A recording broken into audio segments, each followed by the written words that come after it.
অনেক বড় বড় গরু দেখি যে ও ঝিমাইতেছে। গরু খাবে ঘাস, গরু খাবে খড়, গরু খাবে ভুসি ভুসি, ব্রয়লার মুরগির মতো জায়গায় খায় জায়গায় খায় জায়গায় মরে, জায়গায় ব্রেক। দুধ দহন করাতে কিন্তু অনেক ধরনের অসুখ হয়। কাজে আপনার এক্সপার্ট লোক লাগছে, যেটার ব্যাপারে আমি স্পেশালাইজড না, ওইটাই না গলানোই ভালো। 2000 সালের দিকে ওদের স্কিন ইন্ডাস্ট্রি ছিল $3 বিলিয়ন। মুনাফা লোভী লোক সবখানেই আছে। আমরা আসলে হতাশার গল্পই শোনাই বেশি।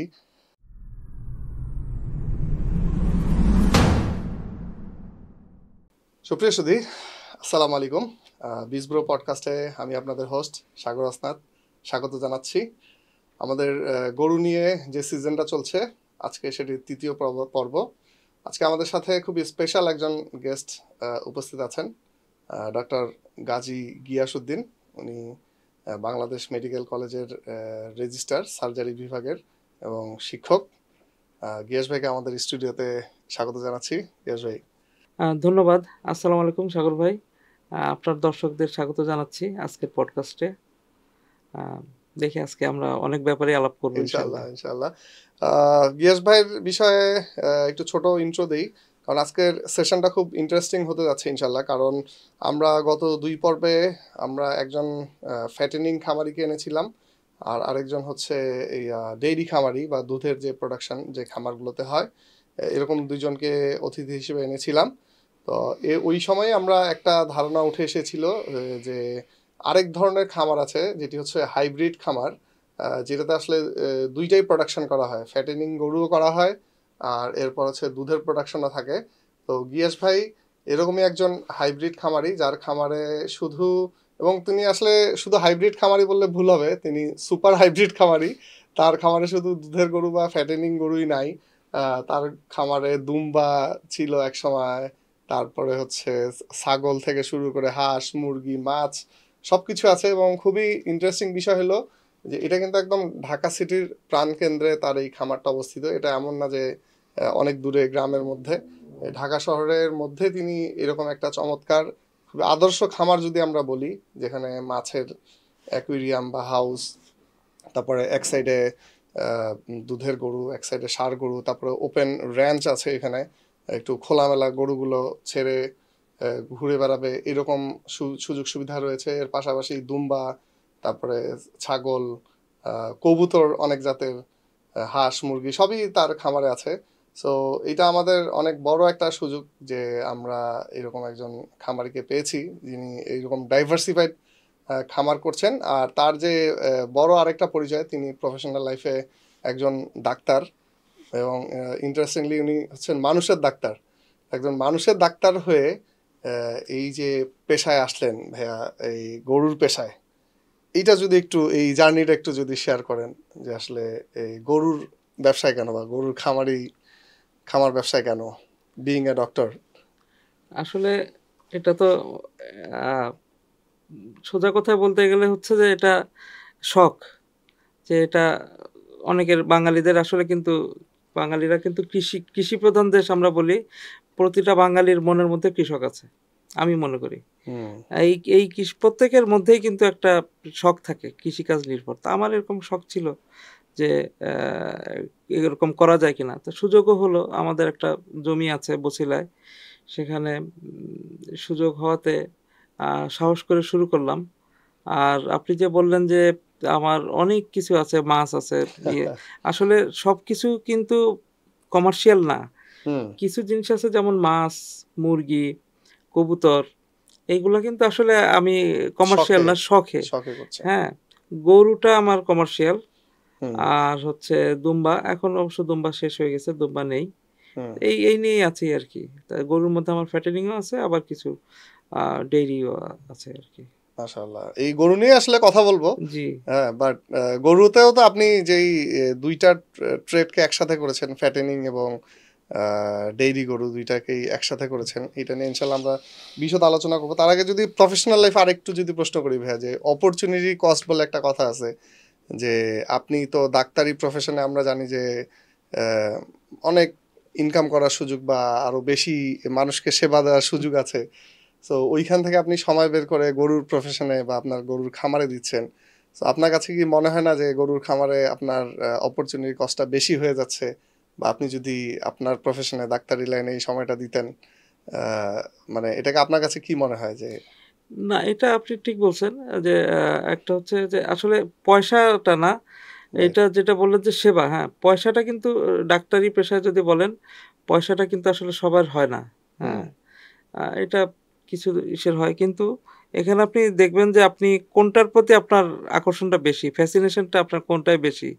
পয়সার দিকে বেশি না শখের দিকে বেশি? তা আমার ক্ষেত্রে যেটা হয়েছে আমার কাছে শখটা প্রাধান্য শখটা পেয়েছে। প্রাধান্য পেয়েছে আরকি। মাশাআল্লাহ। এইজন্য আমি এইদিকে আসছি আরকি। অনেক প্রতিকূলতা সত্ত্বেও, হুম, হুম। অনেক ধরনের ঝুঁকি নিয়ে হলেও আমি আসছি আরকি। আসলে তো এটাই। এখন তো আপনার খামারের বেশ কয়েক বছর হয়েছে ভাই। কত সালে শুরু করেছিলেন? 20? আমার খামার ৬ বছর, 6 ৬ বছর। বছর তো চলে। 6 বছর পরে এসে কি মনে হচ্ছে যে আসলে এটা কি প্রফিটেবল ব্যবসা, বা প্রফিটের দিকে যাওয়ার সম্ভাবনা আছে কিনা? শুরুতে জানি সবারই অনেক চ্যালেঞ্জ থাকে, অনেক লস টস করতে হয়, ব্যবসাটা শিখতে একটা হুম। সময় লাগে, ওইখানে লস হয় অনেক। তো এই পিরিয়ডগুলো শেষ হয়ে এখন কি মনে হচ্ছে যে সামনে সুদিন খামারে কি দেখছেন, নাকি অন্ধকারে দেখা যায় এখনো, নাকি না সুইচ করে ফেলবেন প্রফেশন? এখনো তো আমি মনে করি এখনো লার্নিং পিরিয়ডেই আছি। এখনো শিখছি। আর এটা আসলেই একটা চ্যালেঞ্জিং বিষয় ছিল। যে এতদিন ধরে আছি, আ এটা লাভজনক তো অবশ্যই। কোনো ব্যবসায় লাভ ছাড়া নাই। কিন্তু লাভের সাথে ঝুঁকিও থাকে, লসেরও সম্ভাবনা থাকে। হুম, হুম। লস করতে, করতে লাভের দিকে যেতে হয়। রাইট। হ্যাঁ? হয়তো আশা করছি এখন যেভাবে আছি সামনের দিনে আরো ভালো করতে পারবো ইনশাআল্লাহ। আরো শিখছি তো। ও, মানে হ্যাঁ, সামনে সুদিন দেখছেন ইনশাল্লাহ। ইনশাআল্লাহ। ভেরি গুড ভাইয়া, মানে আমরা আশার কথাই শুনতে চাই সবাই। আমরা আসলে হতাশার গল্পই শোনাই বেশি। এর মধ্যে আসলে কিছু মানে রূঢ় বাস্তবতা থাকে, সেই জিনিসগুলো আমরা তুলে আনবো।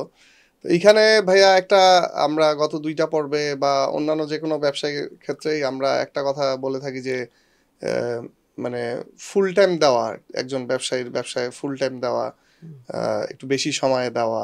স্পেশালি গরুর ব্যবসাটা অনেক টাইম ডিমান্ড করে একজন ফাউন্ডারের, কারণ মানে একটা কথা আছে না যে founders food step is the best fertiliser. Yes.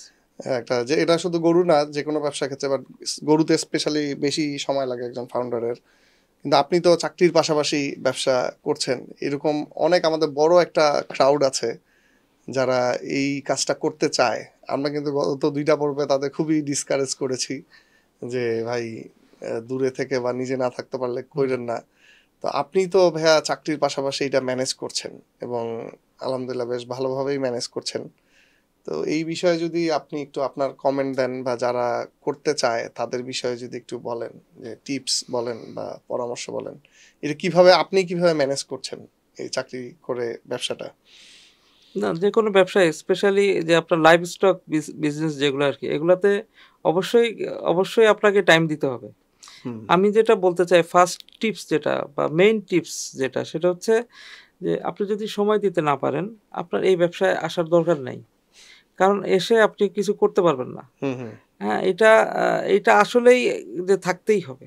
Right. অন্তত আপনি অল্প সময় থাকেন, কিন্তু প্রতিদিন আপনাকে আপনার ফার্মে আপনাকে যেতে হবে। আপনাকে ভিজিট করতে হবে। আপনাকে দেখতে হবে কি অবস্থা। হুম, এটা আমার পক্ষে কষ্ট হইলেও কিন্তু যেহেতু আমার শখ আমি এটা মেইনটেইন করি এবং অতটা অসুবিধাও হয় না। আমার মনে করেন আমি যেখানে চাকরি করি, আমার তো আ বিকাল পর্যন্ত অফিস থাকে। তো আমি অফিস শেষ করে আমি একবার আমার ফার্মে যাই। যেয়ে ওখানে দেখাশোনা করি, সবকিছু দেখে তারপরে আমি বাসায় যাই। অথবা যদি বাসায় আগে যাই, ওখান থেকে মানে প্রতিদিন আমি একবার যাই। হুম, হুম। আমি চেষ্টা করি। এটা আমার জন্য সম্ভব হচ্ছে এইজন্য কারণ আমার ফার্মটা হচ্ছে আমার ঢাকার মধ্যেই। তো এখানে আমি এটা মেইনটেইন করতে পারতেছি। এইজন্য আমি বলব যে ১ম টিপস বা যদি একটা টিপস বলেন সেটা হচ্ছে আপনাকে অবশ্যই থাকতে হবে। আপনাকে সময় দিতে হবে। এইটা মনে করেন যে আমরা অনেকে প্রবাস থেকে অনেকে কিন্তু শখ করে। হুম, হুম। প্রবাসীদের মন কিন্তু বাংলাদেশে পড়ে পড়ে থাকে। থাকে। তারা চায় যে এই জিনিসগুলা তারা দেখে। আর আমরা তো YouTube এ এখন যেটা দেখি সফলতার হুম, হুম। গল্প। সফলতার গল্প। সবাই এসে বলে আমি সফল। হ্যাঁ। হ্যাঁ, ব্যর্থতার কথা কেউ বলে না। রাইট। আমার কিন্তু অনেক ব্যর্থতা আছে। আপনি যদি হুম। জিজ্ঞেস করেন আস্তে, আস্তে সেটা বলা যাবে। কিন্তু এই যে সফলতার গল্প শুনে যে মানুষ হুম। আকৃষ্ট হয়, সেটা অনেকে প্রবাস থেকে কি করে? ভাইকে দিয়ে চালায়, শালা তারপরে সম্বন্ধী, শালা সম্বন্ধী, শ্বশুর। শ্বশুর, ওদের হ্যাঁ, দিয়ে চালায়। কিন্তু আমি আমার অনেস্ট যেটা অনেস্ট অ্যাডভাইস, এইভাবে আপনারা নিজেদের কষ্টার্জিত পয়সা নষ্ট করবেন না। আপনি রাইট, দেশে যখন আসবেন তখন করেন, কেউকে দিয়ে এটা করতে যেন না, তাহলে পারবেন না। ঠিক আছে, অবশ্যই টাইম দিতে হবে, এটা রাইট। হচ্ছে মেইন কথা। আপনি তো ভাইয়া দেখি যে আমরা তো পাশাপাশি খামার, মানে আপনি জি এমন হ্যাঁ, কোনো দিন নাই যে আপনার সাথে আপনি খামারে আসেন না, আর ইভেন আপনার সাথে অনেক কথা হয় না এমন কোনো দিনও নেই। এবং দেখা যায় যে আমার চেয়ে হয়তো বেশি আপনি থাকেন বা আসেন। তো এটা যেটা হচ্ছে যে যে প্রথম যে পয়েন্টটা উঠে আসলো যে আপনার থাকতে হবে, আপনি যদি চাকরির পাশাপাশি সময় পান দেন আপনার আসলে ব্যবসা করতে হবে, সময় বের করা যায়, বের সবাই তো করা যায়। 24 রাইট, ঘন্টা ব্যস্ত থাকে না। হুম, হুম, ফোকাসড হতে হবে রাইট। যে আমি এইটা কাজ করব, এটাই করতে হবে। দিনের বেশি দিনের একটা অংশ আপনার আসতে হবে, আসতে বাকি হবে। সময়টা ভাই কিভাবে কন্ট্রোল করেন বা মেনটেন করেন, বিশেষ করে সেলসটা বা আপনার যেহেতু দুধের গরু আছে দুধটা বানানোর যে বিষয়গুলা, এটা তো খুবই এক্সপার্ট বা বিশ্বস্ত লোক জি, জি। দরকার। এটা এটা একটা আপনি কিভাবে চ্যালেঞ্জ। ম্যানেজ করছেন? এটা একটা চ্যালেঞ্জ, আপনাকে দুধের খামার করতে গেলে একটু এই কিছু চ্যালেঞ্জ আপনাকে নিতে হবে। আপনার এক্সপার্ট লোক লাগবে। হিসাব বা আপনার অ্যাকাউন্টসটা ঠিক থাকতে হবে। তো আমি যেভাবে করি হুম, এখন, একটু প্রযুক্তির আ আশ্রয় নিতে হয়, হেল্প নিতে হয়। কিরকম এখন তো ভাইয়া? এটা ইজি। হ্যাঁ, হ্যাঁ, যেমন মনে করেন একটা মোবাইল, তো সবাই মোবাইলে তো আমরা রাইট, যোগাযোগ করছি। হুম, হুম, আর হচ্ছে আমার খামারে ক্যামেরা লাগানো আছে, সিসি ক্যামেরা লাগানো আছে। অনলাইনে আমি সবসময় খামারকে মনিটর করতে পারছি। আচ্ছা, এবং দরকার হলে আমি যখন প্রয়োজন হচ্ছে সাথে চলে আসতে পারছি। হুম, হুম। এইজন্য এখন এটা আসলে বড় কোনো প্রবলেম না। ইচ্ছা থাকলে এটা ওভারকাম করা সম্ভব। প্লাস আপনার তো যেই লোকগুলো আছে এটা তো ওরা অনেক ছোটবেলা থেকেই মনে হয় হ্যাঁ, হ্যাঁ। বাই জেনারেশন আপনার এখানেই। আমার যেই লোক দিয়ে শুরু, হুম, এখনো সেই আছে। আমি মানে হয় কি যে আপনি একটা খামার যখন করবেন, আপনার অবশ্যই বিশ্বস্ত লোক লাগবে। রাইট, বিশ্বস্ত লোক লাগবে। মানে যে আপনি যাকে দিয়ে করবেন তার কিন্তু আপনার মতো তাকেও বুঝতে হবে যে এটাও তার খামার। রাইট, তার মধ্যে এই ফিলিংসটা আসতে হবে। এবং আমরা আমাদের খামারে আমার যে স্টাফগুলো আছে আমরা কিন্তু একটা পরিবারের মতোই থাকি। হ্যাঁ? হুম। আমার তো মনে হয় আমার থেকে ওদের আরো বেশি লাগে। ওরা আরো কষ্ট আ পায় আ বেশি, আমি কষ্ট দেখি। বেশি হ্যাঁ, পায়। হ্যাঁ? কোনো গরু আপনি তো অসুস্থ দেখছেন, হলে। হ্যাঁ। রাইট, তাই এই জিনিসটা আমি চেষ্টা করছি এই জিনিসটা ওদের মধ্যে গ্রো করতে, এবং রাইট, সেটা আমার মনে হয় তারা গ্রো করছে অনেকটা। হ্যাঁ? তো এরকম আপনার বিশ্বস্ত লোক লাগবে। এটাও কি যে আপনার বিশ্বস্ত লোক লাগবে। অ্যাকাউন্টস মেইনটেইন করতে হবে। আপনাকে সার্বক্ষণিক হুম, হুম, এই যে প্রযুক্তিতে সিসি ক্যামেরা বললাম, এটার অনেক কিন্তু ফায়দা আছে। ফায়দা আছে, অ্যাডভান্টেজ আছে। কারণ ওইটা থাকলে অন্তত বুঝতে পারে যে কেউ একজন নজর নজর রাখতেছে। রাখছে, রাইট। ওরা একটু থাকে, হ্যাঁ, সচেতন থাকে। হ্যাঁ।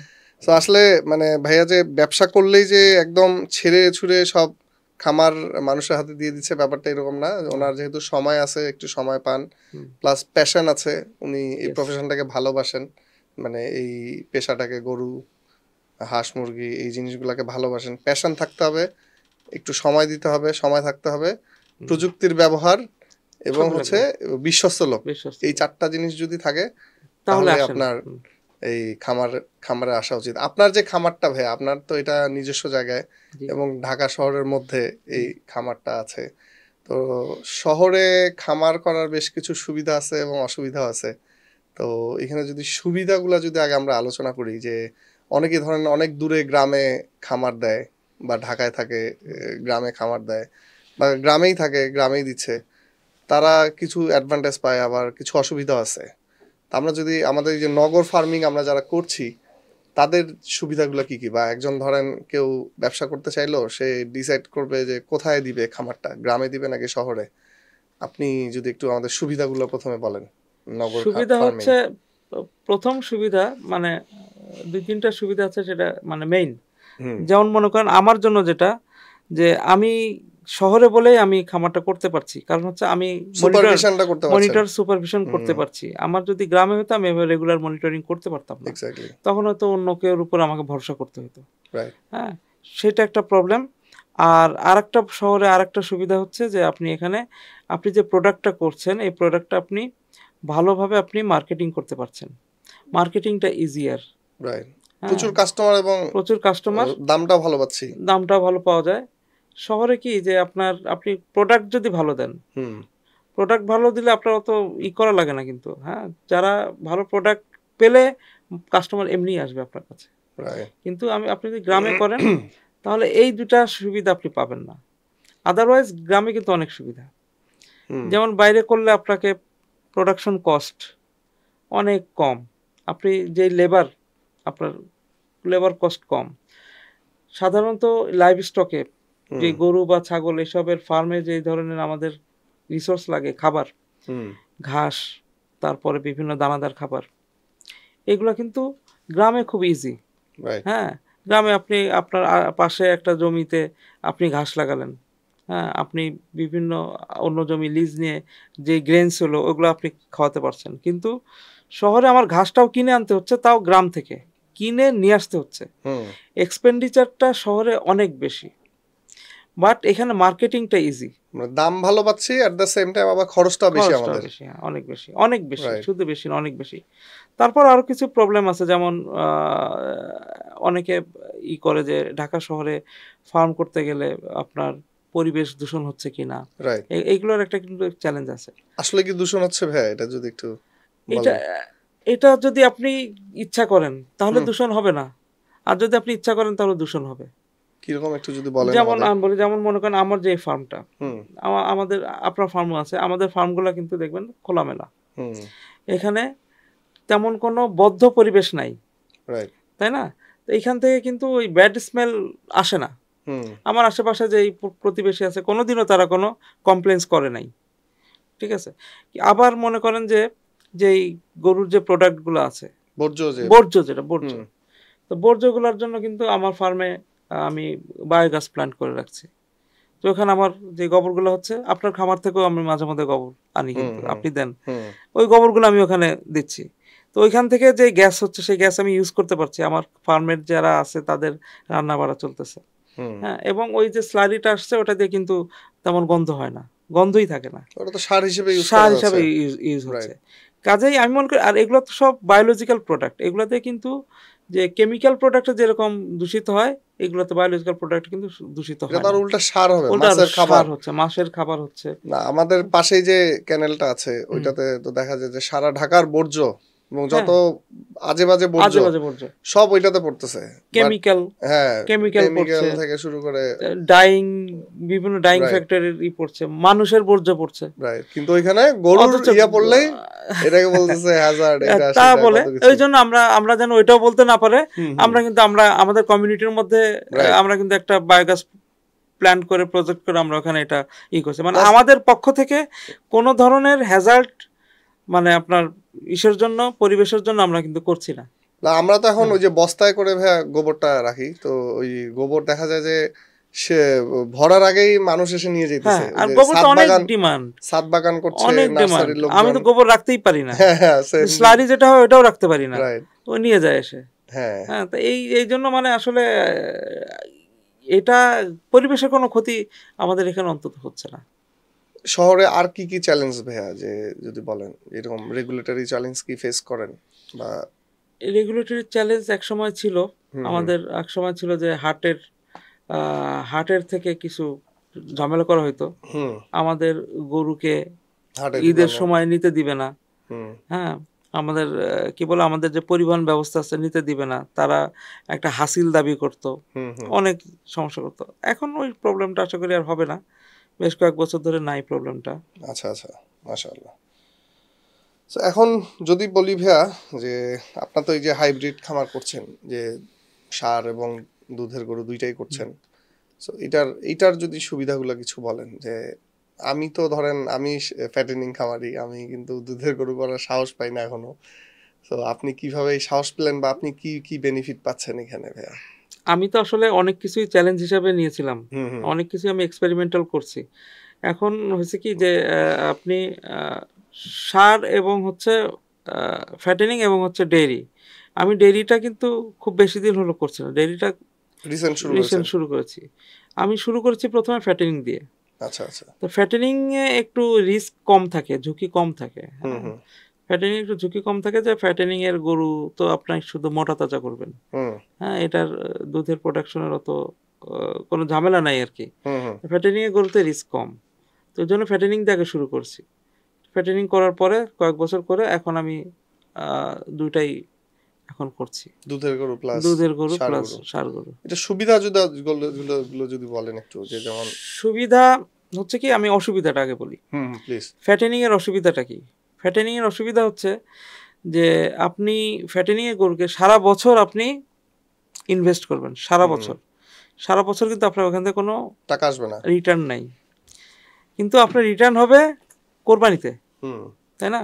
কোরবানিতে রিটার্ন হবে, সেটাও আনসার্টেন, কিন্তু সারা বছর আপনাকে অনেক ইনভেস্ট করা লাগতেছে। তো এইটা হচ্ছে ফ্যাটেনিং এর সবচেয়ে বড় অসুবিধা।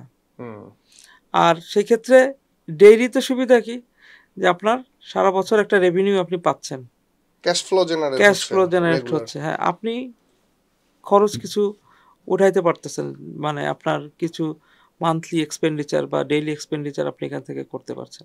বছর শেষে তো একটা বড় একটা অ্যামাউন্ট আপনি পাচ্ছেন, যে বাছুর থেকে প্রোডাকশন হচ্ছে। হ্যাঁ হ্যাঁ, ষাঁড় গরু থেকে তো প্রোডাকশন করা সম্ভব না। আচ্ছা, এখন আমি তাহলে অসুবিধাটা বলি, যে ডেইরির অসুবিধাটা কি। আচ্ছা, হ্যাঁ। ডেইরি হচ্ছে একটা সফিস্টিকেটেড, যেমন মনে করেন ডেইরি বলতে আমরা আমাদের দেশে গ্রামগঞ্জে যে ধরনের গরু দেখি, এগুলো দিয়ে কিন্তু ডেইরি খামার হবে না। ওটা আমাদের গরুতে 1 কেজি 2 কেজি দুধ হয়, ওইসব গরুতে হবে না। আপনি এখানে হাই ইল্ডের গরু আনছেন, আপনি বিদেশি, সাধারণত এটা বিদেশি জাত, দেশের সাথে অনেকে ক্রস করে এটা কি করা হচ্ছে। তো এই গরুগুলোকে মেনটেন করার জন্য অনেক ফ্যাক্টর আছে। একটা হচ্ছে আপনাকে এক্সপিরিয়েন্সড হতে হবে, আপনি যেই লেবার রাখবেন তাদের এক্সপিরিয়েন্স হতে হবে, তাই না? একটা গরুতে মনে করেন আপনার দুধ দহন করাতে কিন্তু অনেক ধরনের অসুখ হয়, কাজে আপনার এক্সপার্ট লোক লাগছে, তার একটা ম্যান পাওয়ার আপনার কিন্তু প্রবলেম, যে আপনি ম্যান পাওয়ার আনতে গেলে আপনাকে সেই ধরনের এক্সপিরিয়েন্সড ম্যান পাওয়ার লাগবে, এবং ওদের পিছনে খরচও আছে। তারপরে এসব গরুর মেইনটেনেন্স কস্ট, এইসব গরুকে আপনার, এরা যেমন গরম সহ্য করতে পারে না, হ্যাঁ, এদের আপনাকে একটা সুন্দর একটা থাকার জায়গা করে দিতে হবে, ফ্যান থাকতে হবে, হ্যাঁ, এদের তা তো লাগেই, তার ফ্যাটেনিং এর গরুতেও লাগবে। তারপরে এদের চিকিৎসার পিছনে কিন্তু অনেক খরচ হয়। তারপর মনে করেন এই গরুগুলা, যদি আপনি একটা গরু আনলেন, এটার যদি আপনার প্রতি বছর এ যদি প্রেগনেন্ট না হয়, হ্যাঁ, তাহলে কিন্তু আপনি লাভ আসবে না, লস হতে থাকবে। ঠিক আছে, এই গরুগুলা যে আপনাকে প্রেগনেন্সি ঠিক মতো হবে কিনা, সেগুলোর জন্য কি ধরনের কেয়ার, মানে এক্সট্রা স্পেশাল কেয়ার এদের জন্য নিতে হয়। এটা হচ্ছে অসুবিধা, যে এটা একটু সফিস্টিকেটেড, যার জন্য আমি বলি, বা আমি নিজেও যেটা করছি সেটা হচ্ছে আগে ফ্যাটেনিং দিয়ে শুরু করছি, কিছুটা একটু আইডিয়া হয়েছে। তারপরে আমি মনে করেন যেই গরুগুলা ডেইরির যে গরুগুলা কিনছি, প্রথমে একটা কিনছি, তারপর 2টা কিনছি, কিনে আগে আমি ট্রায়াল অ্যান্ড এরর দেখছি, দেখতে এখন আস্তে আস্তে উঠাচ্ছি এগুলো আর কি। মানে দুধের গরুর যে চ্যালেঞ্জটা, যেটা মানে মানুষের ক্ষেত্রেও, যে গর্ভবতী বা প্রসূতি মায়ের যে আমরা স্পেশাল টেক কেয়ার করতে হয়, দুধের গরুর ক্ষেত্রে তো সেম। এখানে কি একটা অসুবিধা হয় না ভাইয়া, যেমন ধরেন ষাঁড় গরু এবং দুধের গরু এক পাশাপাশি আপনি রাখছেন, দুধের গরুটায় তো আমরা জানি যে একটু বায়োসিকিউরিটি অনেক স্ট্রিক্ট লাগে, যে বাইরের লোকজন আসতে পারবে না, বা রোগ জীবাণু নিয়ে আসে বাইরের লোকজন, ডাক্তার ইভেন বিভিন্ন খামারে ঘুরে। বাট ষাঁড় গরুর ক্ষেত্রে তো আমরা দেখি এটা একটু কম লাগে। আর ঈদের সময় তো প্রচুর লোকজন আসে খামারে, বাইরে থেকে, অন্য খামার থেকে অন্য খামারিরা আসে, ডাক্তাররা আসে, তখন কি এটার ইম্প্যাক্ট পড়ে না দুধের গরুতে? হ্যাঁ, তা তো পড়েই। দুধের গরু মানে এমন হয় যে কোনো অপরিচিত লোক যদি সামনে থাকে, দুধ দেওয়া কমায় দেয়। তাই নাকি? হ্যাঁ হ্যাঁ, এটা তো জানতাম না। আপনি দুধের গরু সবসময় যে দহন করবে ওকে দিয়ে করতে হবে, অন্যদের দিয়ে করালে দেখবেন দুধ কম হচ্ছে। ইভেন ও যদি একটু ভয় পায় তাহলে দুধ কম আসবে। তো এই জন্য যেটা করতে হয়, আমি চেষ্টা করি, সবসময় করা যায় না, কারণ ইসের সময় কোরবানির সিজনে তো অনেক গরু থাকে, তো ওগুলাকে একটু আলাদা রাখার চেষ্টা করি, দুধের গরুগুলাকে একটু সেপারেট একটু রাখার চেষ্টা করা হয়, যদিও হয় না, ওই কয়েকদিন কিছুদিন একটু প্রবলেম হয়, যেহেতু ফ্যাটেনিংটা সারা বছর করি না আসলে, এই জন্য আর কি ওই কিছুদিন একটু প্রবলেম হয়। আচ্ছা আচ্ছা, দুধের গরুর ক্ষেত্রে বা ইভেন ষাঁড় গরুর ক্ষেত্রে তো একটা বড় চ্যালেঞ্জ হচ্ছে ভাইয়া রোগবালাই, এবং আমরা দেখি যে টিপিক্যাল যে ট্রেনিং গুলা দেওয়া হয়, যে এই ট্রেনিং গুলা গভর্নমেন্ট থেকে হোক বা অন্যান্য অর্গানাইজেশন, এরা মূলত ওই লালন পালন আর এই অসুখ বিসুখ এগুলোর উপরেই ট্রেনিং দেয়। তা আপনি তো একজন বিইং এ ডক্টর, আপনি যে রোগবালাইয়ের বিষয়টা কিভাবে ম্যানেজ করেন, মানে এটা কি, বা ধরেন রেগুলার আপনি গরুর ডাক্তার পালেন নাকি নিজেরাই এক্সপার্ট হয়ে গেছেন এখন? না আসলে আমি নিজে চিকিৎসক হওয়ার পরেও হুম হুম আমি মনে করি যে যেটার ব্যাপারে আমি স্পেশালাইজড না রাইট ওইটাই না গলানোই ভালো। রাইট তা আমি অবশ্যই আমার ফার্মের জন্য আমার এনটাইটেল চিকিৎসক আছে, হুম হুম ভেটেরিং ডক্টর আছে আর কি। হুম তা আমার কোনো ধরনের প্রবলেম হলে অবশ্যই তাদের ডাকি। এবং হুম এই ক্ষেত্রে আপনাকে হচ্ছে কি যে কয়েকটা জিনিস মেনটেন করতে হয়। হুম একটা আপনি বলছেন বায়োসিকিউরিটি, রাইট বায়োসিকিউরিটিটা খুব ইম্পর্টেন্ট। হুম হুম হ্যাঁ, তারপর হচ্ছে আপনার ভ্যাকসিনেশন। হুম হ্যাঁ, এই আমাদের দেশে কিন্তু বিভিন্ন গরুর বিভিন্ন রকমের প্রবলেম হয়, অসুখ হয়। হুম যেমন এফএমডি, হুম এফএমডি কিন্তু ফ্যাটেনিং এর জন্য, আবার ডেইরির জন্য প্রবলেম। হুম ফ্যাটেনিং এর প্রবলেম কি, মনে করেন আপনি একটা গরু আনছেন, তো ওই গরুটার পর যদি এফএমডি হয়, এফএমডি হলে ওই গরুটা আপনি তো ফ্যাটেনিং করবেন, তাকে তো গোস্ত লাগাইতে হবে। গোস্ত লাগাবেন, হুম কিন্তু সে এই ডিজিজ যতদিন থাকবে সে তো ততদিনে শুকায় অর্ধেক হয়ে যায়। শুকায় অর্ধেক হয়ে যাবে। আপনি হুম উঠাবেন কি আরো নিচে নেমে যাবে, ওটাকে আবার সমান করবেন, তারপরে আবার উঠাবেন, হুম তাই না? হুম তো এই জন্য আগের থেকেই হচ্ছে আপনি টাইম টু টাইম এটা কিন্তু একটা ভ্যাকসিনেশনটা করে এটা নেওয়া। আপনার একটা রুটিন থাকতে হবে। হুম হ্যাঁ, একটা ডে প্ল্যান বা প্ল্যানের মধ্যে থাকতে হবে আপনি কবে কি কি ভ্যাকসিন দিবেন। হুম হুম ভ্যাকসিনেশনটা আপনার অবশ্যই করে নিতে হবে। রাইট আচ্ছা, তারপর হচ্ছে আপনার আরো কিছু জিনিস, যে নতুন গরু আনছেন আপনি হুম হাট থেকে, তা হাটে যেই গরুগুলো থাকে ওগুলোতে ইনফেকশনের চান্স থাকে। ওইটা যখন আপনি আপনার খামারে উঠালেন, তখন আপনার খামারে যে এক্সিস্টিং যে ক্যাটেলগুলো আছে সেগুলোতে কিন্তু এই রোগগুলো কিন্তু চলে যেতে রাইট পারে। তাহলে এগুলোকে আপনি কোয়ারেন্টাইন করবেন, মানে আপনার আলাদা একটা জায়গা থাকতে হবে, একটু সেপারেট। 7 দিন 10 দিন এখানে হ্যাঁ, রেখে তারপরে। 15 দিন রাখা উচিত। হুম হুম সে একটু সেপারেট রাখলে সেখান থেকে আপনি তারপরে ওইগুলোকে ভ্যাকসিন করে আপনি মিশাই দিলেন। হ্যাঁ, হুম আর হচ্ছে যে কোনো অসুখ জটিল আকারে যাওয়ার আগেই আপনাকে একজন ভেটেরিনারি চিকিৎসককে দেখাতে হবে। হুম সবচেয়ে ভালো হয় যে যদি আপনার মান্থলি এরকম কোনো চিকিৎসককে আপনি ঠিক করে নিতে পারেন, যে অন্তত একবার তারা ভিজিট করে যাবে। হুম আর যখন দরকার হবে তখন তো আসবেই, মান্থলি রুটিন করে নেবেন, তারা এসে দেখে সব গরু দেখবে কোনটার কি প্রবলেম আছে না হুম আছে, কি হুম হতে পারে, সবগুলো দেখবে। এটা করে নিলে ভালো আর কি। কিন্তু এইখানে তো ভাইয়া দুইটা চ্যালেঞ্জ আছে, যে এক হইলো যে মানে গরুর খামার তো খুব বেশি প্রফিটেবল না এখন, যদি একটা বড় অ্যামাউন্ট আমার প্রত্যেক মাসে ডাক্তারের পিছনেই চলে যায়, সো এটা কি নিজেই বেসিক ট্রিটমেন্টগুলো নিজে শিখে রাখা ভালো না? না, বেসিক ট্রিটমেন্ট তো নিজে নিজে আস্তে আস্তে আপনি যখন কেউ যখন খামার শুরু করবে, হুম এটা আস্তে আস্তে যত দিন যাবে বেসিক ট্রিটমেন্টগুলো সে পারবে, বেসিক ট্রিটমেন্ট পারবে। কিন্তু তারপরেও মনে করি যে মান্থলি যাদের একটু অনেক বেশি গরু থাকে হুম হুম বা হাই ইল্ড দুধের গরু থাকে, মান্থলি একটা ডাক্তার ভিজিট করলে ভালো। এতে দেখা যায় যে আপনার লসের থেকে লাভের পরিমাণটা বেশি। পরিমাণটা বেশি হবে। আপনার অল্প কিছু টাকা হলেও এটা কিন্তু পরে কিন্তু ভালো কাজ ডাক্তারদের করে। বিষয়ে, বিশেষ গরুর এই সেক্টরে একটা অভিযোগ শোনা যায় যে আননেসেসারি ওষুধ প্রেসক্রাইব করার যে প্রবণতাটা, এটা শোনা এই যায়। এটা মানুষের ক্ষেত্রে ধরেন এটা অনেক সময় মেনে নেওয়া যায়, বা কিন্তু গরুরটা তো ধরেন আমাদের প্রতিনিয়ত খরচ এবং প্রফিট হিসাব করতে হয়। তো এখানে যদি আমার অসুখ বিসুখ বাবদ বা চিকিৎসা বাবদ একটা বড় অ্যামাউন্ট চলে যায়, হুম। তখন তো আসলে এটা কি প্রফিটেবল করা সম্ভব খামারটাকে? না, এটা তো আপনি বুঝতে হবে যে আপনি যদি বুঝতে পারেন যে কোন চিকিৎসক আপনাকে অতিরিক্ত ওষুধ দিচ্ছে, এটা এটা এটা বুঝতে হবে।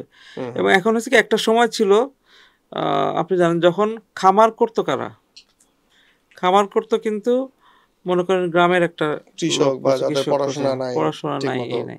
তো এখন দেখেন, এখন এমন একটা ট্রেন্ড আলহামদুলিল্লাহ আসতেছে, হুম হুম যে শিক্ষিত লোকজন, শিক্ষিত ছেলেপেলে এখন কিন্তু খামারে ঢুকছে। রাইট এরা কিন্তু মানে ইজিলি বের করতে পারবে যে কে বেশি করছে না করছে, সেই হিসাবে হুম হুম চিকিৎসক দিবে। আর গভর্নমেন্ট সরকারি চিকিৎসকও আছে, হুম সরকারি চিকিৎসকদের সাথে কথা বলা যেতে পারে। মানে আমি মনে করি যে একজন চিকিৎসক মানে থাকা উচিত, বা থাকা উচিত।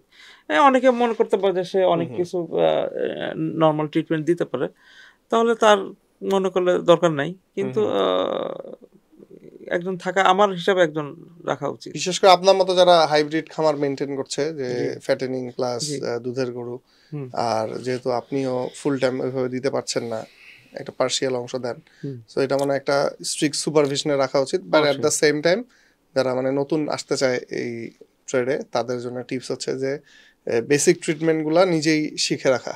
হ্যাঁ অবশ্যই, না ট্রেনিংও নিতে হবে। হ্যাঁ ট্রেনিং। আপনি যে ইচ্ছা হলো ঝাঁপায় পড়লাম সেটা না, আপনাকে অবশ্যই এই ব্যাপারে পড়াশোনা করতে হবে, ট্রেনিং নিতে হবে। কারণ এখন ভাই সেই দিন নাই।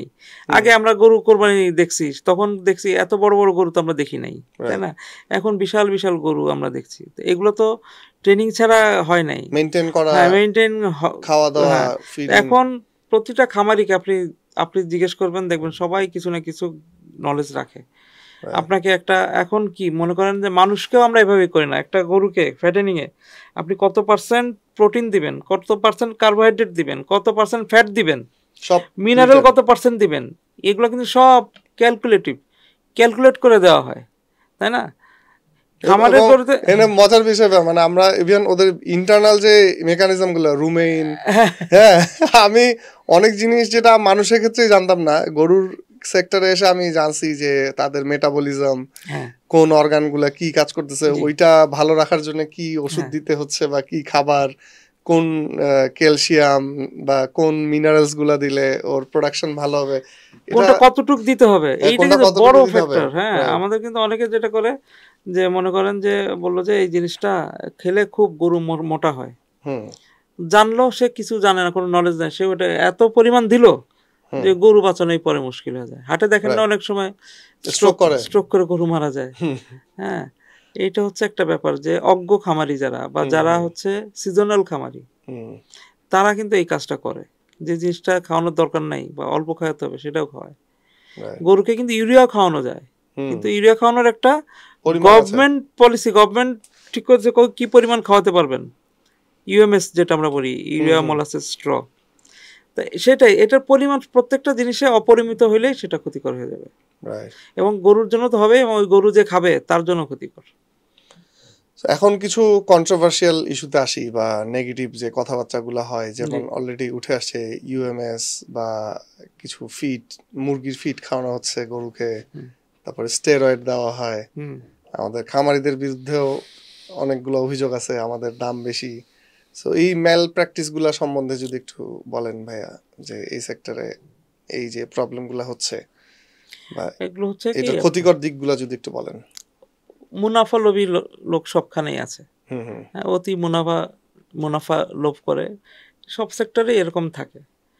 সাধারণত যেটা হয় যে খামারে যেটা হয়, খামারে কিন্তু হচ্ছে কি, মনে করেন আমার খামারি, আমি আপনাকে উদাহরণ দিই, যে আমি 6 বছর ধরে খামার করছি, আমি তো একটা স্টেবল একটা জায়গায় আছি, আমি কিন্তু অ্যাকাউন্টেবল, আমার যেই কাস্টমার তার কাছে কিন্তু আমি অ্যাকাউন্টেবল, সে আমাকে কিন্তু ট্রেস করতে পারছে, ট্রেসেবল।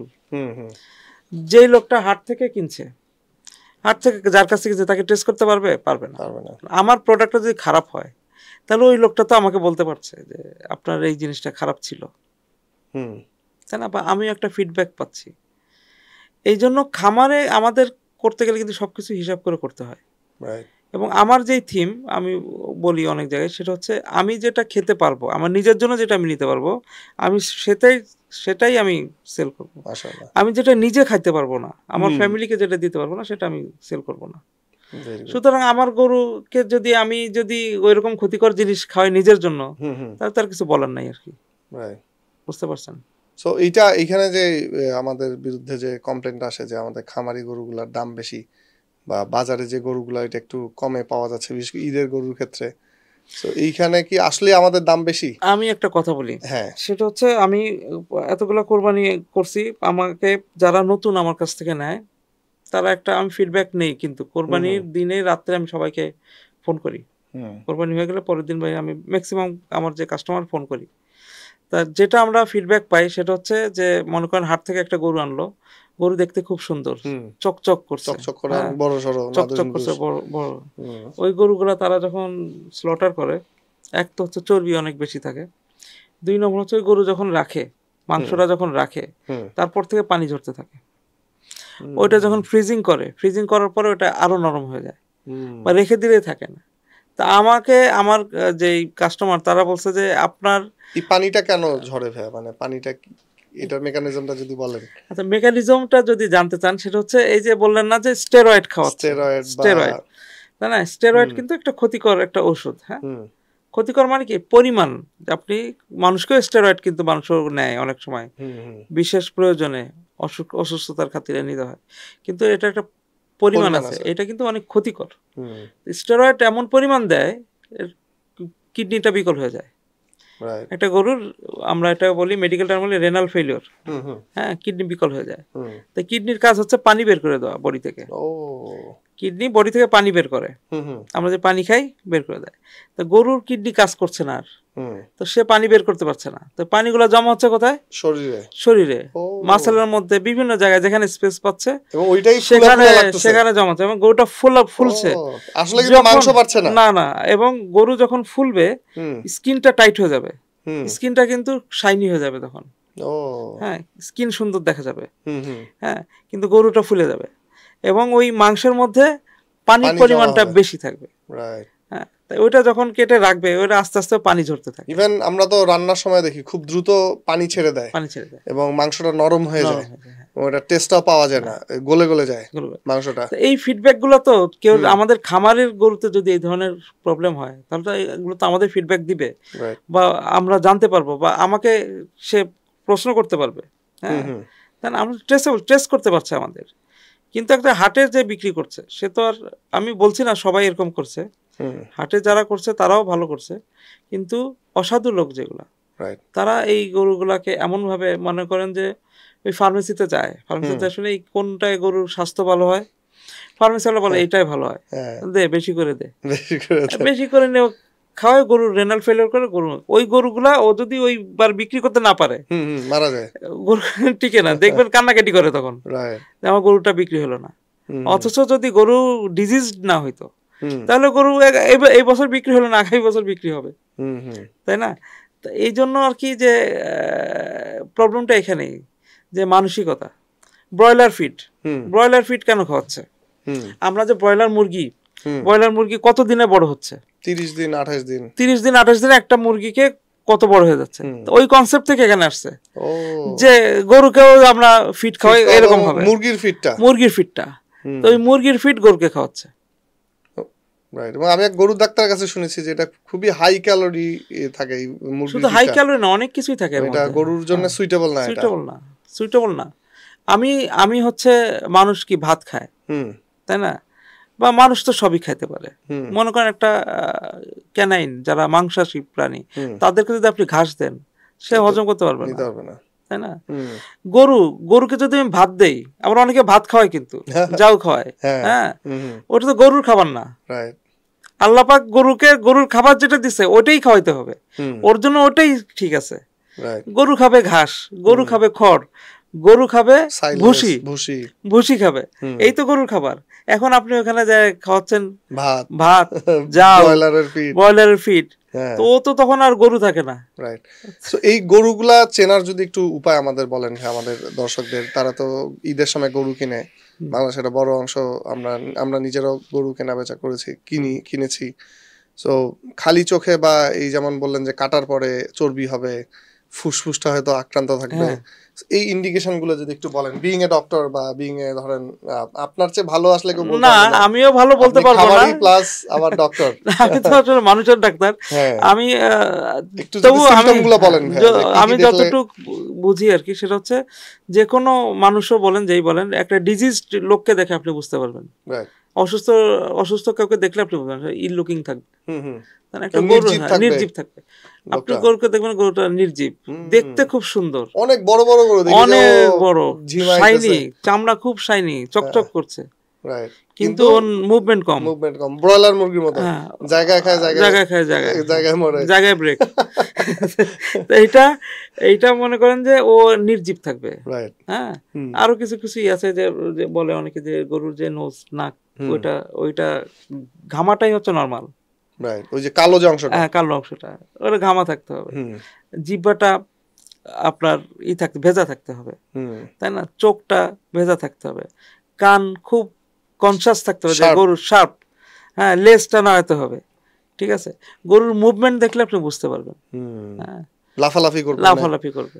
ষাঁড় গরু তো খুব ষাঁড় দুষ্টু, গরু আমরা খুব গ্রামে দুষ্টু। দেখি যে হাটে গেলে একদম হ্যাঁ, তো অস্থির করে এগুলো ফেলে। দেখেই বোঝা যায় আসলে আর সবসময়। এরপর মাংস যদি জবাই করার পরে কিছু ইন্ডিকেশন বলেন ভাইয়া, চর্বির জবাই করার পরে এক রেশিওটা? হচ্ছে মাংসের কালার দেখে আপনি কালারটা একটু ফ্যাকাশে থাকবে, হুম, অধিক চর্বি থাকবে, সফট থাকবে, মানে নরম, যেটা নরম বলেন থাকবে, পানি নরম বের থাকবে। হবে। হ্যাঁ, লিভারের মধ্যে ফ্যাটি লিভার, মানে লিভারের মধ্যে দেখা যায় চর্বি এত বেশি, তাকে ফ্যাট খাওয়ানো হয়েছে যে লিভারে চর্বি জমা হয়ে গেছে।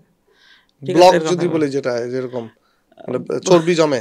চর্বি জমে, হ্যাঁ, রাইট। ওটা লিভারে জমতে পারে আর কি। হুম হুম। লিভারটা দেখবেন একটু ফ্যাকাশে কালার হয়ে গেছে, ফ্লপি, একটু বড় হয়ে গেছে। ফুসফুসটাও তো অনেক সময় দেখা যায় যে ফ্যাপসা বলি যেটা আমরা হ্যাঁ বলি, হ্যাঁ, ফুসফুসে এটাও কৃমি, তো কালো থাকে অনেক কালো সময়। থাকে, এটা কৃমির জন্য হইতে পারে অনেক সময়। আমরা যে হুম ভ্যাকসিনেশন করতে গেলে কিন্তু আগে গরু কেনার পরে ডিওয়ার্মিং করতে হয়, হুম, কৃমি মেরে মেরে মেরে ফেলতে ফেলতে হয়। হয়। না হলে আপনি যে খাবার গরুকে দিচ্ছেন, অনেক সবকিছুই ফ্যাটেনিংয়ে আপনার সবকিছুই ক্যালকুলেশন করে দিতে হবে। হুম আপনি যে খাবারটা দিচ্ছেন, গরু কতটুক খাবে ওটা কিন্তু আমি হিসাব করেই দিব। ওর বডি ওয়েট হিসাব করে ও কত পার্সেন্ট দানাদার খাবে, কত পার্সেন্ট ঘাস খাবে, এগুলো কিন্তু আমি হিসাব করেই দিব। এবং এই জন্য ওকে কৃমি যে ওয়ার্ম থাকে, ওয়ার্মগুলোকে আগে ডিস্ট্রয় করতে হবে, ডিওয়ার্মিং করে নিতে হবে। হুম, নাহলে আপনি যে খাবারটা দিবেন, কৃমিতে খাবারগুলো খেয়ে ফেলবে, ও নিজে পাবে না। রাইট। বুঝতে পারছেন? তা এই জন্য হিসাবের ব্যাপার আছে অনেক কিছুই আর কি। হুম। সো এখানে অনেকগুলা পয়েন্ট উঠে আসছে, যে এক হচ্ছে যে আপনার যদি ভালো খারাপ গরুটা আমাদের চিনতে হবে। খারাপ গরু চিনলে আমরা ভালো গরুটা এমনিতেই অবশ্যই। চিন্তা করবো, যে গরুটা পেল থাকবে, নির্জীব থাকবে, হ্যাঁ, চকচক করতে পারে, বা দেখা যাবে যে মুভমেন্ট কম থাকে, মুভমেন্ট কম থাকবে, তারপরে ওই নাকটা লেজ শুকনো কম থাকবে। নাড়াবে। হ্যাঁ, লেস কম নাড়াবে। চেহারা দেখে আসলে বোঝা চেহারা যায় দেখে একটা বোঝা যায়। মানুষ, আমরা সুস্থ মানুষকে দেখলেই তো বোঝা যায় যে সে সুস্থ, আর অসুস্থ লোককেও দেখলেও বোঝা যায়। সো খালি চোখে কিছু ইন্ডিকেশন আছে, আর একটু ট্রেসেবল জায়গা থেকে নিতে হবে। So অবশ্যই। এখন যে আমরা পয়েন্টে আসছি, যে ভাইয়া খামার থেকে মানুষ কেন গরু নিবে, বা খামার আমরা কি সুবিধা দিচ্ছি, যে যেইটার কারণে আসলে হাট বা খামার, যে ঈদের সময় তো আমরা গরু না, কিনি। আমি তো আসলে হাটকেও ডিসকারেজ করি না, হুম, কারণ হচ্ছে ওটা তাদেরও টিকায় রাখতে হবে। রাইট। আমাদের ইকোনমিক্সের স্বার্থে তাদেরকেও টিকে থাকতে হবে, আমাদেরকেও টিকে থাকতে হবে। তখন আমার এখানে আমি অন্য প্লাস আমরা তো বলবো সবাইকে না, আসলে হ্যাঁ, সার্ভও করতে পারবো না, সবাই আমরা সার্ভ তো করতে পারবো না। হ্যাঁ, 1% গরুও মনে হয় না সার্ভ করতে পারবো খামারিরা। বাইরের দেশে কিন্তু এই ধরনের হাট হয় না। হুম, উন্নত দেশে কিন্তু এই খামার থেকেই বুকিং হয়, ওখান থেকে স্লটার হয়, ওখান থেকেই এই কোরবানিতে যার যার ইসে চলে যায়। হুম, হ্যাঁ, তো এইটা খামার থেকে কেন নিবে, এটা প্রথম যে কারণটা কিন্তু আমরা বলছি যে ট্রেসেবল জায়গা, ট্রেসেবল গরু, একটা আপনি ট্রেসেবল ধরতে পারতেছেন গরুটা। ধরতে পারছে। এবং মনে করেন আপনি হাটে যার কাছ থেকে গরু কিনলেন, ঢাকা শহরে যে গরুটা নিয়ে আসলো, ও কিন্তু ওই গরুটা পালে না, ব্যাপারই থাকে ও। ও ব্যাপারী। হুম, ও মনে করেন 2 দিন আগে গরুটা কিনছে, হুম, ও নিজেও গরুর এই সম্পর্কে কিছুই বলতে পারবে না। হুম, ও ঢাকায় এসে বিক্রি করতেছে, হাত বদল করতেছে। কিন্তু একটা ফার্মে কিন্তু একটা গরু অনেক দিন ধরে আছে। হুম, আমরা ফার্মে মনে করেন যে এখন থেকে কোরবানি গরু বিক্রি শুরু হয়ে যাবে, তাই না, বুকিং শুরু হবে। তাহলে কেউ যদি এখন একটা গরু বুকিং দিল, সে কিন্তু গরুটা কিভাবে এই 3-4 মাস লালন পালন করা হচ্ছে সে কিন্তু নিজেও কিন্তু ট্রেস করতে পারছে, এসে দেখতে পারছে, তাই না। একটা গরুকে সবভাবে সে হাঁটায়, সে বসায়, গরু খাচ্ছে কিনা। আচ্ছা, আরেকটা জিনিস, অসুস্থ গরু কিন্তু খাবে কম, ওটা দেখেও বোঝা যায়। আচ্ছা আচ্ছা। আবার আপনি একটা জায়গায় বলছিলেন যে এটা জানে সবাই, যে গরুকে পাইপ ফিডিং করা হয়, হ্যাঁ হ্যাঁ, অনেক পাইপ দেয় ফুলানোর জন্য। তো এগুলো তো হাটে করা হয়, হুম হুম, কিন্তু ফার্মে হয় কি আপনি দেখতে পারতেছেন সবকিছুই, যে কোনটা কিভাবে আপনার গরুটাকে, আপনার যে স্পেসিফিক গরু আপনি যে বুকিং দিলেন, ওই গরুটা আপনি রেগুলার এসে দেখেন, অসুবিধা তো নাই দেখতে। আর একটা সবচেয়ে আমার কাছে যেটা মনে হয় সবচেয়ে ইন্টারেস্টিং, সেটা হচ্ছে মনে করেন ফ্যামিলির সবাই, বউ বাচ্চা, তাদের হাটে নেওয়া সম্ভব হয় না, কিন্তু আপনি ফার্মে এসে কিন্তু মহিলা বাচ্চা সে এসে দেখে নিজেরা চয়েস করে নিতে পারতেছে। আচ্ছা, তারপর হচ্ছে আমরা কিন্তু আরো কিছু সার্ভিস দিয়ে থাকি, যেমন মনে করেন এটা ডেলিভারি আপ টু কোরবানি তো আমরা খামারে রাখছি, তারপর ডেলিভারি কোনো হ্যাসেল নাই, আমরা ডেলিভারি করে দিয়ে আসলাম, কোনো হাসিল নাই। তারপরে মনে করেন আমরা এইটা ছাড়াও এখন কিন্তু আমরা, আপনিও করেন আমরাও করি, যে আমরা কিন্তু একটা স্লটার সার্ভিস করি, কষাই সার্ভিস। হ্যাঁ, যে অনেকের বাসায় স্লটার করার সুবিধা নাই, সেটা কিন্তু আমরা ফার্ম থেকে স্লটার করে দিতে পারছি। ইভেন এখন আমরা গরু অনেকে 7 ভাগে গরু, ওইটাও আমরা মনে করেন যে আমরা এখন ফার্মের মাধ্যমে সেভাবে দিতে পারছে। মানে যাবতীয় যত রকমের অসুবিধা আছে এই লাইনে সবকিছু ফার্মের মাধ্যমে আমরা চেষ্টা করতেছি যে এগুলা সমাধান করে দেওয়ার জন্য, এবং অনেকাংশে এটা হচ্ছে। মাশাআল্লাহ। আর আরেকটা সবচেয়ে বড় যে সুবিধা, ধরেন আপনি 2 মাস আগে গরুটা কিনলেন, এখন ঈদের আগে অনেক সময় দাম কমতেও পারে, হাট পড়ে যায়, আবার দাম তো বেড়েও যেতে পারে। হ্যাঁ, বাট আপনি হচ্ছে কি ওই খেলাতেই গেলেন না, খেলাতেই গেলাম না। আমি 2 মাস আগে আমি নিশ্চিন্ত যে না আমার গরু, ঈদের গরু ইজ ডান, আমি লসও খেলাম না, লাভও, হ্যাঁ এটা আমি মডারেট প্রাইসে আমি কিনলাম, ঠিক আছে, বাজারের প্রাইস। আর খামারের গরুতে দাম বেশি না, আসলে এটা জাস্টিফাইড, আপনি তো যাচাই করতে পারতেছেন, আপনি জাস্টিফাইড প্রাইস যেখানে আছে সেখান থেকে নেন। আপনি ব্রয়লার মুরগি আর দেশি মুরগি, আপনার দুইটার দাম কি সেম থাকে? সেম হবে না। আপনি খামারের গরু যে টেস্ট হবে বা খামারের গরু যেরকম মিট কোয়ালিটি হবে, এটা তো আপনি বাইরে ওইভাবে আপনি কনফার্ম হইতে পারতেছেন না। আর আমরা আপনাকে একদম কনফার্ম শিওর শট দিচ্ছি যে এই মিট কোয়ালিটি এরকম। হ্যাঁ, আমি তো আমার গরুকে আমি পালছি এতদিন ধরে, হ্যাঁ আমি তো জানি ওর মিট কোয়ালিটি কেমন। আপনার যদি এখানে 2 কেজির বেশি চর্বি পান, আপনি টাকা ফেরত। হ্যাঁ, আমরা গ্যারান্টি দেই তো। আমরা গ্যারান্টি দিই। এটা তো আপনি অন্য খান থেকে এই সুবিধাটা পাবেন না। এক্স্যাক্টলি, মানে মোটামুটি ফুল এ টু জেড সলিউশন যেটা বলি। আর সবচেয়ে যে বড় বিষয়, বাইরের দেশগুলোতে কিন্তু যেটা বললেন যে ফার্ম বেসড কুরবানিটা, আমাদের দেশেই আমরা যত্রতত্র এই কুরবানি দিতে পারি, এটা ভালো, এটা আমাদের একটা কালচার হেরিটেজের একটা অংশ হবে। দেখেন, হ্যাঁ আস্তে আস্তে কিন্তু এরকমই হবে যে ফার্ম বেস বা একটা নির্দিষ্ট জায়গায় আসলে আমাদের এই জবাইটা করতে হবে বা করা উচিত আসলে।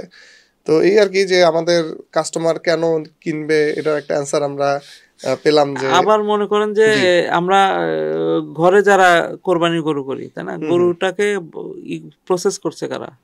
মনে করেন আমার ড্রাইভার বা দারওয়ান বা রিক্সাওয়ালা করছে, তাই না, কসাই সার্ভিস যেটা কসাই, হ্যাঁ তাই করছে। কিন্তু ফার্মে কিন্তু আমরা প্রফেশনাল লোক দিয়ে কসাই দেই, প্রপার কাট মোটামুটি একই খরচে কিন্তু আমরা ফার্মে সেই সার্ভিসটা দিতে পারছি।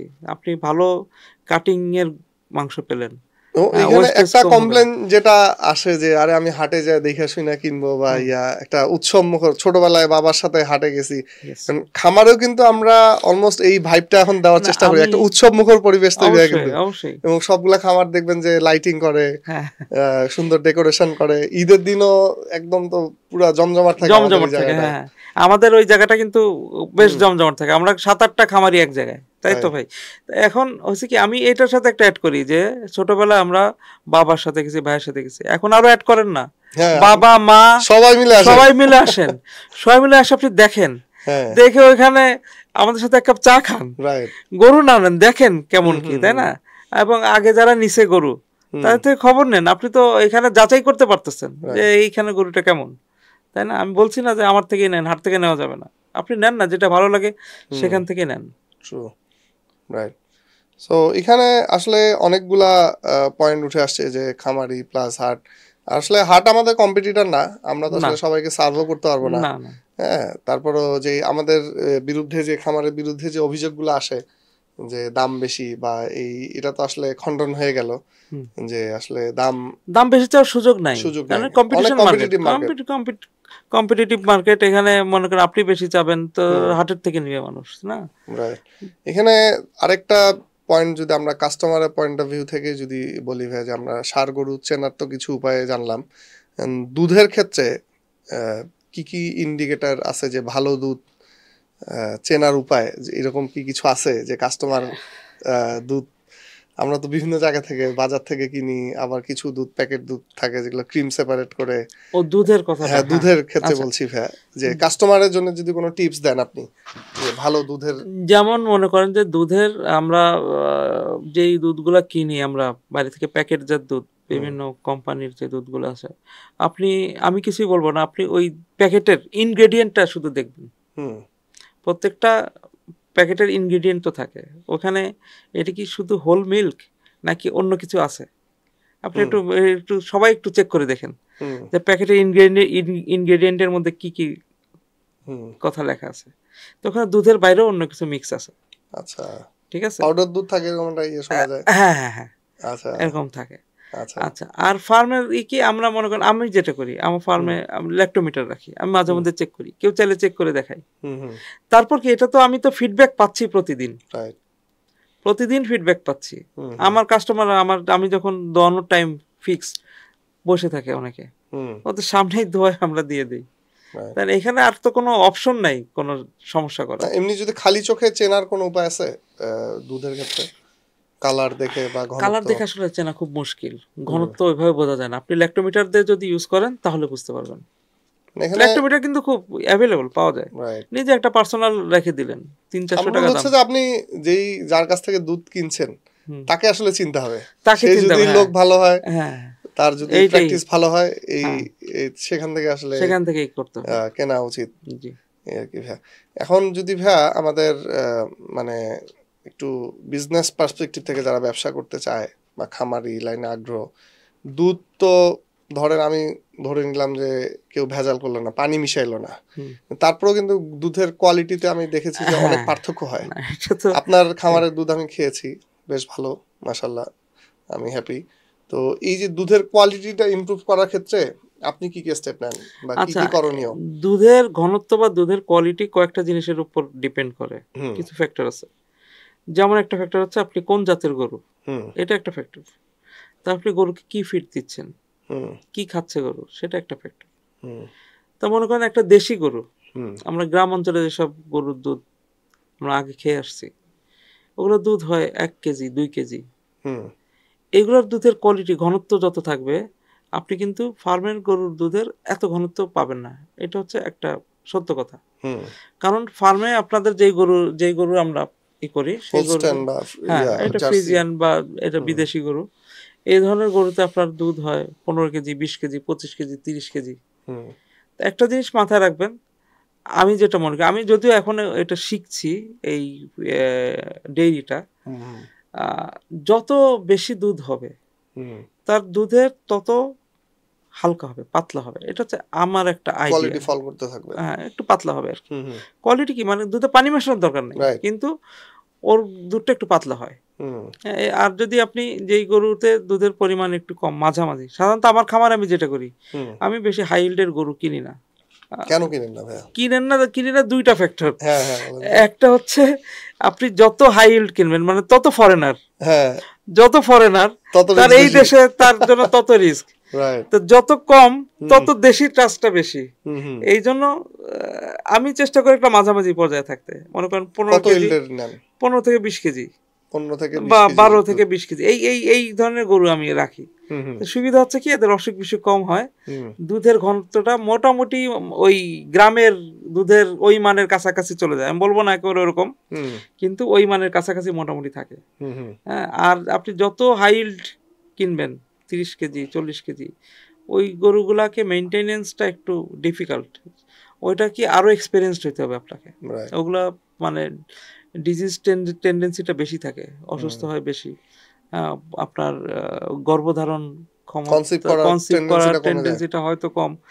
যাই হোক, ওইটা করতে গেলে আরো এক্সপার্টাইজ হইতে হবে আপনাকে। আর কি কি করেন ভাইয়া দুধের কোয়ালিটিটা ভালো করার জন্য? আমি দুধের কোয়ালিটির জন্য দুধের খাবারটা একটা ফ্যাক্টর। অনেকে কচুরিপানা খাওয়ায়, কচুরিপানা খাওয়ায়, কচুরিপানা খাওয়ালে দুধের কোয়ালিটি একটু খারাপ থাকে, কোয়ালিটিও খারাপ থাকে, পাতলা হয়ে যায়। তা আমরা আসলে গ্রেইনসটা আমরা বেশি খাওয়াই, দানাদার ভুসি বা দানাদার, এটা বেশি খাওয়াই। পর্যাপ্ত ঘাস, কাঁচা ঘাস দিলে আপনার দুধের ঘনত্বটা ভালো থাকে। হ্যাঁ, এবং মানে ব্যালেন্সড একটা ডায়েট দেয় আর কি। দানাদার বেশি খেলে নাকি, বেশি খাওয়ালে দুধের গরুতে এটা নাকি মোটা হয়ে যায় এবং কনসিভ করার টেন্ডেন্সিটা কমে। আপনি যদি বেশি হাই ফ্যাট খাবার খাওয়ান তাহলে কনসিভ টেন্ডেন্সি কমে যেতে পারে, ফ্যাট জমা হতে থাকে ইউটেরাসে। এই জন্য আপনার এই দুধের গরুতে মানে ব্যালেন্সড আর কি, আপনার ব্যালেন্স। আবার দানাদার না দিলে আপনার দুধের কোয়ালিটিও ভালো হবে না। এমন একটা ব্যালেন্স দিবেন যেন গরুটা কনসিভ করতে পারে ইয়ারলি। একটা দুধের গরু যদি ইয়ারলি কনসিভ না করে তাহলে কিন্তু আপনার জন্য লস। দুধের গরুতে খরচ অনেক বেশি, ওর অনেক খাওয়াতে হয়। আপনি যত খাওয়াবেন, বলে গরুর দুধ হচ্ছে কিন্তু তার মুখে, এটা একটা কথা আছে, মুখে হচ্ছে দুধ। আপনি কি খাওয়াচ্ছেন, কতটুকু খাওয়াচ্ছেন সেটার উপর। সেটা দুধের কোয়ালিটি এবং কোয়ান্টিটি দুটোই। মানুষের ক্ষেত্রে তো আমি তো ওই যে বডি বিল্ডিং এর একটা কথা আছে যে body building starts from kitchen. রান্নাঘর থেকে আসলে এই মানুষের ভালো থাকা, মানে বডি বিল্ডিং যদি বলি যে ভালো থাকার যে ইয়াটা, একটা মানুষ ভালো থাকবে, এটা ফুড থেকে আসলে। সো গরুর ক্ষেত্রেও একই কথা প্রযোজ্য, একই কথা, যে গরুর দুধটা হচ্ছে মুখে, রাইট। সো এখানে খুব চমৎকার পয়েন্ট উঠে আসছে ভাইয়া, অনেকগুলা ভালো ভালো পয়েন্ট চলে আসছে। আমরা যদি এখন একটু যদি রাজনৈতিক আলাপে চলে যাই, আমাদের এই অঞ্চলে আমাদের ইন্ডিয়ান গরুর একটা প্রভাব আমরা দেখে আসতেছি অনেকদিন ধরে। আমরা খামারিরা একভাবে গরু পালি সারা বছর, হুট করে ওরা ঈদের সময় বর্ডার খুলে দেয়। এখন যেমন টোটালি বর্ডার অফ। আমাদের একটা অভিযোগ সবার, আমাদের বাংলাদেশে গরুর দাম বেশি, মাংসের দাম বেশি, হ্যাঁ, ইন্ডিয়াতে কম অনেক। তো এই ইন্ডিয়ার যে প্রভাবটা ভাইয়া বাংলাদেশের গরু সেক্টরে, হ্যাঁ, এটা যদি একটু আমাদের আলোকপাত করেন যে এই প্রভাবটা কেন বা এটা কিভাবে মিটিগেট করা যায়। আমরা তো একসময় ওদের উপর ডিপেন্ডেন্ট ছিলাম, যে ওদের গরু আসলে আমাদের দাম কমবে, গরু না থাকলে। আমরা তো ওই জায়গা থেকে আলহামদুলিল্লাহ এখন একটা সরে মোটামুটি একটা স্বাবলম্বী জায়গায় চলে আসছি। সো ইন্ডিয়ান গরুর কি আমাদের দরকার আছে আর? বা আসলে কি ইন্ডিয়া যেই পলিসিটা তারা নিজের দেশের জন্য তারা ফলো করে, তাদের পলিসি হচ্ছে তাদের দেখেন তাদের মার্কেটিং এ কিন্তু তারা কিন্তু বাইরের জিনিস তারা অ্যালাউ করে না, তাই না? যেমন মনে করেন টয়োটা গাড়ি কিন্তু ইন্ডিয়া তো পাবেন না আপনি, ওদের টাটা, তাই না? ওরা যে জিনিসটা ফলো করে, কিন্তু ওরা আমাদের উপর চাপা দিচ্ছে কি, আমাদের খামারি আছে, আমাদের গরু আছে, অথচ তারা তাদেরটা কোরবানির সময় ছেড়ে দিবে। এটা তো এটা আমাদের বুঝতে হবে, তারা তো চাবেই, কিন্তু এটা আমরা যদি পলিটিক্যালি এটা না বুঝতে পারি যে আমাদের খামারি বাঁচাতে হবে কিনা, কৃষক বাঁচাতে হবে কিনা, এটা তো ফিল্ডটা আমার নিতে হবে। তা আমি যদি এটা অ্যালাউ করি যে ইন্ডিয়া থেকে গরু আসবে কোরবানিতে, তাহলে খামারি তো থাকবে না। এই যে এত শিক্ষিত ছেলে পেলে এখন এই লাইনে এন্টারপ্রেনার হচ্ছে, তাই না? তো এইটা এদের যদি উৎসাহ না পায় তাহলে তো দেশের ক্ষতি। এটা আসলে পলিটিক্যাল, আপনি বললেন না পলিটিক্যাল কোশ্চেন, এটার সমাধানও পলিটিক্যাল। আবার দেখেন যে এই যে বিভিন্ন দেশের, ইন্ডিয়া বলেন, পাকিস্তান বলেন, পাকিস্তানে কিন্তু আপনার তারা এই যে এই খাতটা ক্যাটেল সেক্টরটা তারা কিন্তু অনেক উন্নত করে ফেলছে। তারা তাদের নিজস্ব জাত করে ফেলছে, ইন্ডিয়ায় নিজস্ব জাত করে ফেলছে, তাই না? জাত উন্নয়ন করছে। অথচ কিন্তু আমাদের দেশে এতদিন হয়েছে আমরা স্বাধীন হয়েছে, আমরা কিন্তু এখনো করতে পারি নাই। আমাদের নিজস্ব যে ভালো ভালো জাতগুলো ছিল সেটাকে কিন্তু আরো ডেভেলপ করতে পারি নাই এখন। জাত উন্নয়ন কিন্তু অনেক দিনের, এটা একটা জাত উন্নয়ন কিন্তু একটা আপনার এটা হচ্ছে লং টাইমের একটা প্রসেস। 10 বছর 20 বছর লাগে আপনি আপনার যে জাতটা আছে ওটাকে আস্তে আস্তে কীভাবে উন্নত করা যায়। তো এইটা তো আপনার প্ল্যানিংটা থাকতে হবে লং টার্ম। তো প্ল্যানিং না থাকলে হবে কিভাবে? আমরা শাহিওয়াল, ইন্ডিয়ান শাহিওয়াল, পাকিস্তানি শাহিওয়াল, এগুলোর উপর নির্ভরশীল ছিলাম। তারপর তাদের বর্ডার খুলে দেয়। যখন আমাদের বিজনেস হওয়ার কথা তখন তারা বর্ডার খুলে দেয়। হ্যাঁ, তো এই জন্য এখন কি মানে আমরা কিন্তু গরুতে কিন্তু স্বয়ংসম্পূর্ণ। অনেক আগে শুনছিলাম যে পেঁয়াজ না দিলে আমরা বাঁচবো না, খুব ওরা খুশি হয়েছে, তাই না? যে তোরা পেঁয়াজ না খেয়ে থাক। দেখি এখন তো 30 টাকা 40 টাকা এখন ওরা কানতেছে। আমাদের তো পেঁয়াজের দাম বাড়ছে, আমাদের তো প্রোডাকশন আছে, এবং প্রতিটা জিনিস দেখেন ওদের জিনিস এবং আমাদের জিনিসের কোয়ালিটির মধ্যে ডিফারেন্স আছে প্রত্যেকটা জিনিসে। ওদের গরুর মাংস আমাদের গরুর মাংস আপনি দেখেন, দুইটা গরুর গোশত দেখেন, অনেক পার্থক্য। কাজেই আমাদের বুঝতে হবে, এটা গভর্নমেন্টের বুঝতে হবে যে এই সেক্টরকে আপনি বাঁচাতে চান কিনা, তাই না? আমাদের প্রবলেম, মেইন একটা প্রবলেম আমরা আলোচনা আনি নাই, উঠে আসে নাই, সেটা হচ্ছে যে গোখাদ্যের যে দাম। আপনি দেখেন গমের দাম এর পরের পয়েন্টে আসবো, এটা আমি সম্পূরক প্রশ্নটা করেই রাখি তাহলে, যে বাংলাদেশে আসলে গরুর মাংসের দাম কেন? খুবই কমন প্রশ্ন সবার, আমাদের গরুর ব্যবসায়ীদের প্রতি, ইভেন অভিযোগও দেয় অনেকে, আমরা সিন্ডিকেট করি সেই। এইটা যদি একটু বলেন ভাই, বাংলাদেশে গরুর মাংসের দামটা কেন বেশি এত? সিন্ডিকেটটা তো আসলে গরুতে না, সিন্ডিকেট হচ্ছে গরুর খাবারে, গরুর খাবারে সিন্ডিকেট, তাই না? আপনি গমের থেকে গমের ভুসির দাম বেশি, তাই না? মানুষ যেটা খাচ্ছে সেটা থেকে ভুসির দাম বেশি, কারণ ভুসি গরু খায়। সিন্ডিকেট তো ওখানে। আপনি ইম্পোর্ট করতেছেন ভুট্টা কোথা থেকে কি, সেটার দাম বাড়ায় রাখছেন, তাহলে গরুর গোস্তের দাম কম হবে কিভাবে? রাইট। আর কি কি কারণ ভাই, গরুর মাংসের দামটা তো বেশি কেন আমাদের দেশে? বেশি মেইনলি এই জন্যই, খরচ বেশি। খরচ বেশি, চারণভূমি আমাদের কম, চারণভূমি কম, খরচ বেশি, গোখাদ্যের দাম বেশি। আর আরেকটা তো বড় ইস্যু আমার কাছে মনে হয় যে চামড়ার যে দামটা, আমরা ছোটবেলায়, এটাও পলিটিক্যাল। হ্যাঁ রাইট, আমরা ছোটবেলায় দেখছি যে ধরেন 90, 95, 2000-এর দিকে 18-20 হাজার টাকার গরু আমরা 4-5 হাজার টাকা একটা চামড়ার দাম পেতাম। কিন্তু এখন ধরেন 1 লাখ টাকার গরু এই হিসেবে যদি আমরা 20-30 হাজার টাকা পেতাম, তাহলে কিন্তু এখন আমাদের ইনস্ট্যান্ট আমরা এটা 600 টাকা 500 টাকায় গরুর মাংসটা খাওয়ানো সম্ভব, কিন্তু আমরা সেই চামড়ার দাম নদীর জলে ফেলে দিতে।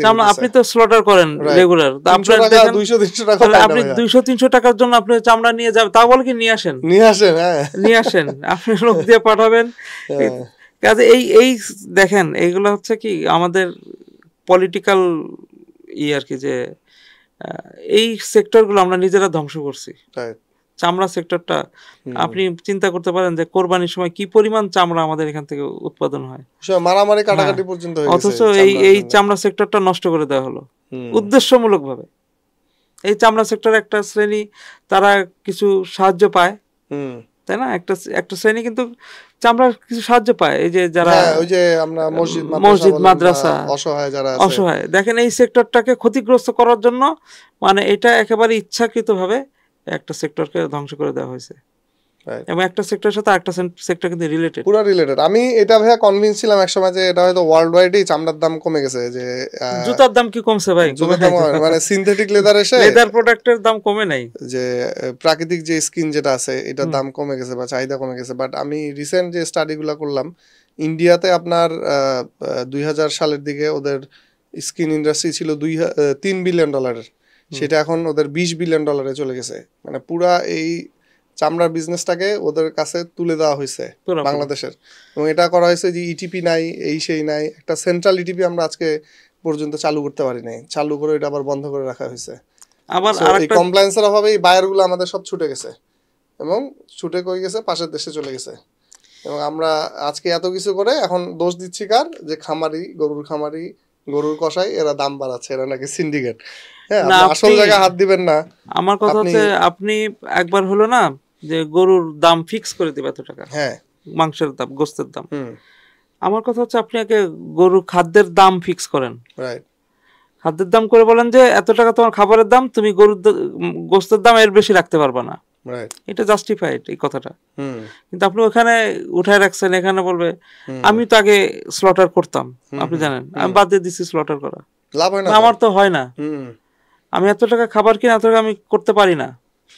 কোরবানির গরুও কমাই দিছে আস্তে আস্তে, কিন্তু তাও রাখছি। কোরবানির গরুতে একটু প্রাইস, যেহেতু ভালো জিনিসের একটু দাম থাকে, সেটা থাকে। আরেকটা জিনিস, আমি যেহেতু আপনার এখানে সুযোগ আসছে, হঠাৎ মনে হলো আরেকটা জিনিস আমাদের হাইলাইট করা উচিত, যে এই যে মিট এক্সপোর্ট, আপনি দেখেন ইন্ডিয়া কিন্তু অনেক মিট এক্সপোর্ট করে। তারা যদিও বলে তারা গরু হত্যা করে না, কিন্তু তারা কিন্তু মিট এক্সপোর্ট করে, সেকেন্ড লার্জেস্ট এক্সপোর্টার ওয়ার্ল্ডে, তাই না? আমরা কিন্তু কোনো বিফ এক্সপোর্ট ওইভাবে করতে পারছি না, অথচ আমাদের বিফের অনেক ডিমান্ড, কিন্তু মিডল ইস্টে অনেক ডিমান্ড। মিডল ইস্টে তারা চায় যে এই ধরনের কান্ট্রি থেকে, মুসলিম কান্ট্রি থেকে তারা বিফ নিতে চায়। দেখেন এই সেক্টরটাও কিন্তু ইচ্ছাকৃতভাবে, ইন্ডিয়াকে জানা পারতেছি না ওদের সাথে, কারণ আমাদের চামড়ার দাম নাই, খাবারের দাম বেশি করে রাখা হয়েছে, খাবারের দাম কমায় যদি করে তাহলে কিন্তু সম্ভব। ওরা চায়, মিডল ইস্ট ওরা চায় একটু বেশি দিয়ে হলেও তারা মুসলিম কান্ট্রি থেকে নিবে, বুঝতে পারছেন? তো এই জিনিসগুলো এখন সময় আসছে, আশা করব যে এখন গভর্নমেন্ট এই ব্যাপারগুলো একটু দেখবে। হ্যাঁ, এবং দেখেন আমরা অন্য সব প্রোডাক্টের দাম কিন্তু কমছে, যে টমেটো বলেন, পেঁয়াজ, আলু, একটা জনমনে স্বস্তির একটা আভা দেখা যাচ্ছে। বাট আমরা কিন্তু গরুর মাংসের দাম কমাইতে পারতেছি না, এরে ধরতেছি, ওর তারে ধরতেছি। কিন্তু আসলে যদি সাস্টেইনেবল, আসলেই যদি কমাইতে চাই, গরুর মাংসের দাম কমলে আমাদের চেয়ে খুশি কেউ হবে না। কারণ আমরা দাম কমলে কি হবে, মানুষের ইউজেসটা বাড়বে, হ্যাঁ। এক সময় আগে দেখা গেছে যে 18-20 হাজার টাকার গরু বিক্রি করে কসাইরা 4000-5000 টাকা লাভ ঘরে তুলছে।